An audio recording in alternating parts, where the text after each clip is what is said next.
that we live in two cities, spending time in the physical world, in the real world, and also spending time in those virtual environments, it would be nice to know how to use virtual resources in real life. So, as I said before, what I want to specify is I want to think about, first of all, education, and then we can work with some other things. But in our case, we have to think about education and how those virtual resources that we have, of course, in internet, how we can use them in order to improve our learning process, in order to help us to continue studying all the time and have better standards of communication and also of English, like is our case. So how to use virtual resources in real life. So for that question, I want to give you a proposal, as I said, that is something that we call the Mükemmel core. For those of you that don't know yet, Mükemmel means perfect in Turkish. Mükemmel English is a project that we have been working on in our department of foreign languages, and that's something that I want to show you. So we say in the Mükemmel core we have a slogan that is everything can be improved, nothing's completed. So I'm gonna show you what's the basic, what are the basic aspects.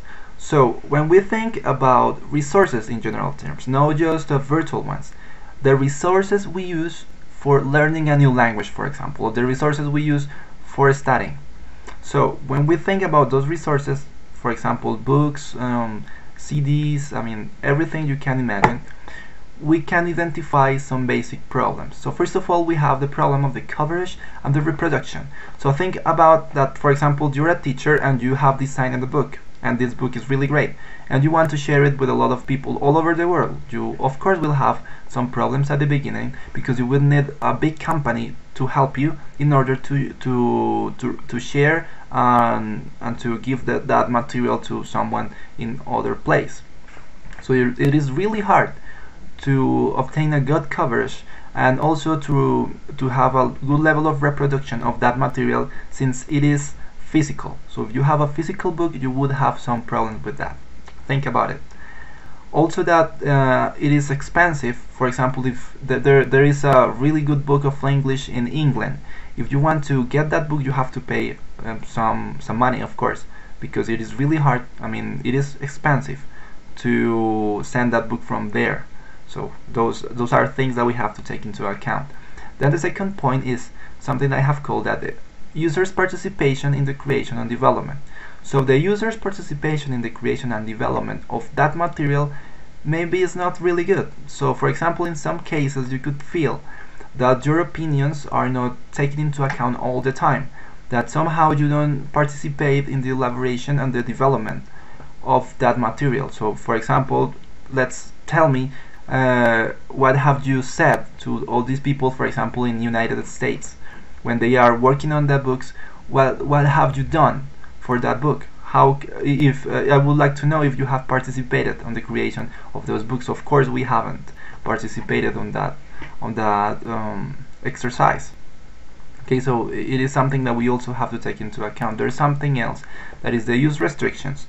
For example, if you buy a book, if you buy a CD in order to learn English, you cannot do whatever you want with that material. You would of course also you will have to respect some laws and the copyright on all those things, which is something obvious, of course. I'm not saying that this is bad, but the problem is that, for example, if you have that book and you want to share it with a lot of people, you cannot do it just that way. So it could also be a problem. Then there's something that is called the standardization, which is something necessary, of course, because when they follow that standardization process in the elaboration of the books, they can offer to you some really good material. The quality of the materials is provided by that standardization problem. But also there could be a problem, because of the standardization problem, all those materials, all those books have a really deep cultural impact. So some books sound too English, some others sound too American, and maybe if you get that book and you start reading that book, you won't understand all those cultural items, and also it would be really hard for you to express what you want to express with all those British or American expressions. So that's something that is necessary, the standardization process, but it could also be a problem. Then we have the cost, as I said before. Those materials in most of the cases are expensive. And at the end we have the one-way communication. You somehow feel that these people, I mean the creators of the books, of the materials that you use for learning, they give you all the information, they give you all that you need, but you don't send them back feedback. So they, for example, offer you a book, you buy it, and that's it. It is really hard to tell them if you didn't like something, or if you would like to share something, I mean your opinion, or if you would like to change something in that book or in that CD. So that's something that we have also to take into account. So for those problems that we have identified, we want to share with you a nice idea.